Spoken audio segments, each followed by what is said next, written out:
আসসালামু আলাইকুম। আমি রাজু আহমেদ খান, গ্রিন পার্টির চেয়ারম্যান, পলিটিক্স ক্লাবের প্রধান সমন্বয়ক।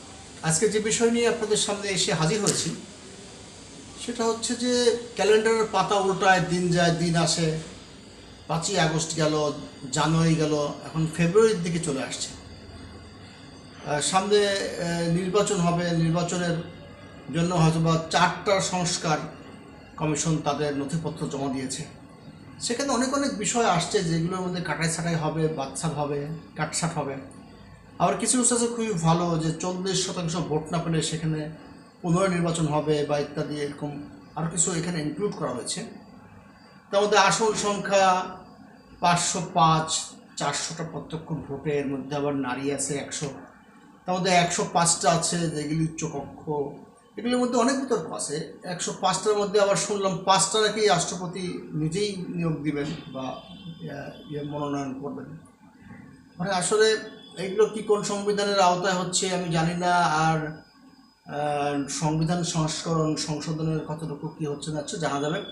আজকে এইসব বিষয়ে আমি কথা বলবো না। এইসব বিষয়ে আরও বিস্তারিত জানা যাবে, পত্রিকায় আসবে, জানতে পারবো। তো আজকে যে বিষয়ে কথা বলবো সেটা হচ্ছে যে চাঁদাবাজি থামেনি। অনেকেই বলছেন যে এক চাঁদাবাজের কাছ থেকে দেশ কেড়ে নিয়ে আর এক চাঁদাবাজের হাতে দেশ গেল নাকি, আশঙ্কা প্রকাশ করছে। তো বাংলাদেশের এখন প্রধান আর ছোট বড় দল আমি মেনশন করতে চাই না, এটা আমার অভ্যাস নাই। তারপরে অনেকে বলে প্রধান এখন শক্তি বিএনপি, কেউ বলে জামাত, যাই বলুক। বিএনপির মানে তারেক জিয়া বিএনপির কর্ণধার, উনি তো বলেই দিয়েছেন যে চাঁদাবাজি কেউ করলে তাকে পুলিশে দেন। মনে হচ্ছে যেন কাজটা কত সহজ, চাঁদাবাজকে ধরে পুলিশে দিয়ে দিলাম। আমি কালকে আফতাবনগরে গেলাম, ওখানে আমার ছোট্ট একটি বাসা আছে বসবাস করার মতো।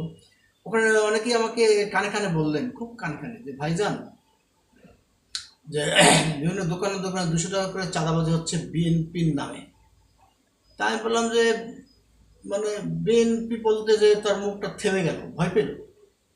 কে বললো, কোন এক ভদ্রলোক, হিন্দু ভদ্রলোক না মুসলমান ভদ্রলোক, তার কথা বললো। আমি জাস্ট মেনশন করতে চাই না, কারণ তো পুরো বাংলাদেশটা তো অনিরাপদ। কোন কিছু করতে পরে সাপ বের হয়ে আসবে।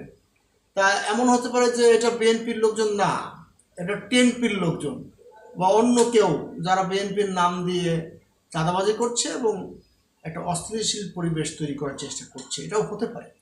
আবার এটাও একদম উড়িয়ে দেওয়া সম্ভব না, যাচ্ছে না যে বিএনপির লোকজন না।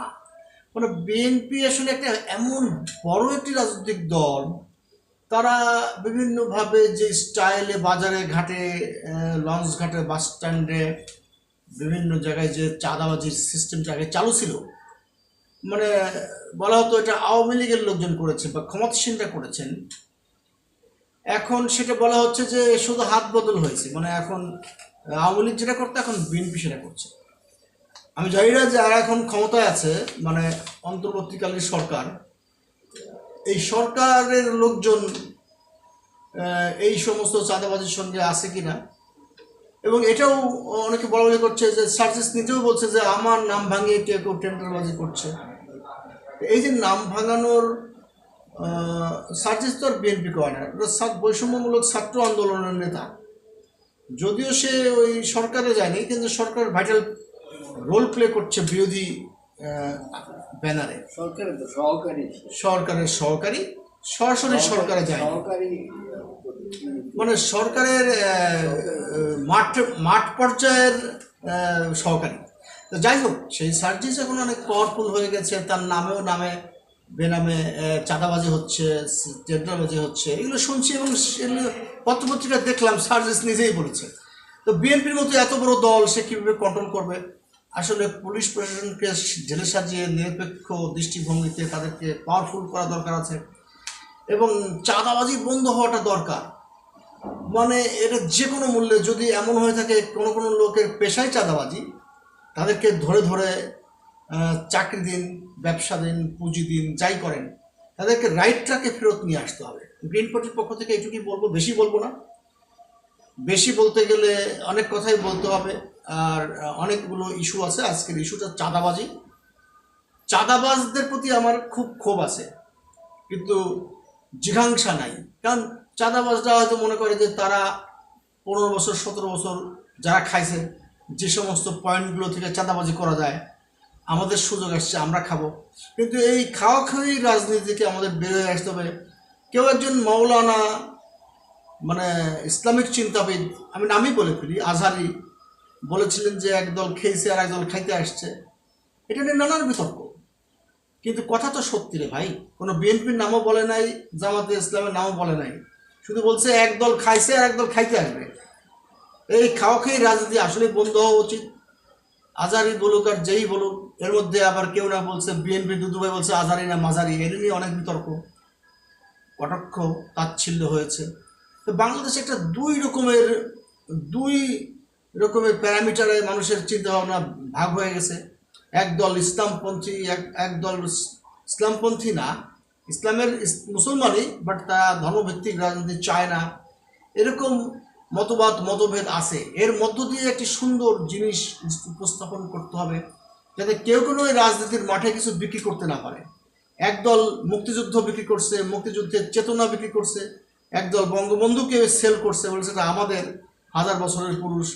দেখা গেছে যে বঙ্গবন্ধু যদি 1000 বছর না কোটি বছরের পুরুষ হয়ে থাকে, সেটা বাংলাদেশের 16 কোটি মানুষের, কিন্তু এটাকে ব্র্যান্ডিং করছে কোনো একদল নিজেদের সম্পত্তি মনে করে, তারা ভুল করছে। আবার যদি কেউ এটাকে নতুন করে সব ব্র্যান্ডিং করে যে এটা আমাদের ধর্মটা, আমরা এটাকে মার্কেটে বিক্রি করব, বা আমরা ধর্ম দিয়ে দেশ চালাবো, তো ধর্ম তো অবশ্যই দেশ চালাতে লাগবে। ধর্ম মানে তো আমি মনে করি আদর্শ, আমি মনে করি ধর্ম মানে একটি আদর্শ, যার যার ধর্ম সেটা তার কাছে আদর্শ। চুরিদারি খুন খারাপি না করাটাই হচ্ছে ধর্ম। তা এখন অনেকেই বলে যে 5 ওয়াক্ত নামাজ পড়ে, এটা তো 16 কোটি মানুষকে 5 ওয়াক্ত নামাজ পড়াতে পারবেন না। এটা আপনি আপনার ধর্মের লোককে বলতে পারেন, বা এটা স্বাভাবিক, আপনি ধর্মের ওয়াজটা করবেন, কিন্তু রাষ্ট্র চালানোর ক্ষেত্রটা আলাদা। এখানে আপনাকে রাষ্ট্রের নর্মসগুলো মানতে হবে, যেখানে মানুষের ভোট ভাত থেকে অধিকার সুরক্ষিত হয়, এখানে দুর্নীতি না থাকে, এখানে মেধাবীরা যাতে চাকরি পায়, এখানে জ্ঞানীগুণী লোকের জন্য কথা প্রতিফলিত হয়, এখানে যেন কোনো রকমের বাটপাড়ি, ছিনতাই, চুরি, ডাকাতি, দুর্নীতি না হয়, এখানে যেন বিদেশে টাকা পাচার না হয়। এই কতগুলি বিষয়গুলো ঠিক রাখতে হবে। এর মধ্যে যদি আপনি আল্লাহর নাম নিয়েও বলতে পারেন, আপনি মুসলমান হলে এই কথাগুলো আপনি ভগবানের নাম নিয়েও বলতে পারেন, কিন্তু এই ভগবান এবং আল্লাহকে বেচাকিনি করবেন না, দয়া করে মাপ চাচ্ছি। বেচাকিনি করে ওটাকে আলাদা ইমেজ তৈরি করে আপনি যেন জনগণের সেন্টিমেন্ট দখল করতে চেষ্টা করবেন না। কারণ ধর্ম সবার, যার যার ধর্ম তার তার। তাই আসেন আপনার আদর্শ দিয়ে আপনি মানুষকে জয় করেন। আপনার যদি আদর্শ থাকে, আপনি যদি কমিটমেন্ট বাটপার না হন, সকালে এক কথা বিকালে আর এক কথা না বলেন, এবং আপনি যদি কমিটমেন্ট রাখেন এবং মানুষকে ভালোবাসেন, এবং বিশেষ করে পিছিয়ে পড়া মানুষদের টেনে সামনে তোলেন। এবং অনেক নেতা আছেন আমাদের সমাজে, সে নেতারা মনে করেন যে আর এক নেতাকে সামনে আসতে দেয় না, বলে আমিই নেতা, 50 বছর ধরে আমি নেতা। এটা যেন না হয়। আসলে নেতৃত্বের যে গুণাবলী, এটা এক একজনের মধ্যে এক এক রকম থাকে। সবাইকে একটু একটু করে ফ্লোর দেওয়া উচিত, এবং সবাই মিলেই রাষ্ট্র চালানো উচিত। বিশেষ করে যারা মেধাবী, যারা জ্ঞানী এবং সৎ লোক, এই সৎ লোককে প্রমোট করার জন্য, তারা নিঃস্ব গরিব হতে পারে, কিন্তু যদি সে সৎ হয়, এই সৎ লোককে প্রমোট করার জন্য রাষ্ট্র যেন তার কলেবরের মাধ্যমে একটা সিস্টেম করে দেয়, রাষ্ট্র যেন ব্যবস্থা করে দেয়। রাষ্ট্র যদি ওই তাদের মতোই হয় যে আমি একটা রাষ্ট্রীয় অনুষ্ঠান করলাম বঙ্গভবনে কিংবা যমুনায়, আমি শুধু ওই কম্পিউটারের সার্ভারে যাদের নাম আছে তাদেরই ডাকলাম, তা না, সব রাজনৈতিক দলগুলো নিয়ে আলোচনা করেন, সেখানে সামাজিক সোসাইটি আছে, সেখানে মানবাধিকার সংগঠন আছে।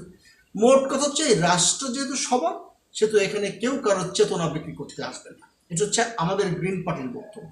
যার যার চেতনা নিয়ে সে থাকেন, এবং সেই চেতনার আদর্শ, সেটা ধর্ম হতে পারে, সেটা আপনার মানবতা হতে পারে, সেটা আপনার যা যা ব্যক্তিগত বৈশিষ্ট্য গুণাবলী আছে, এগুলো মানুষের মনে গঠিত করে আপনার পক্ষে আপনি নিতে পারেন।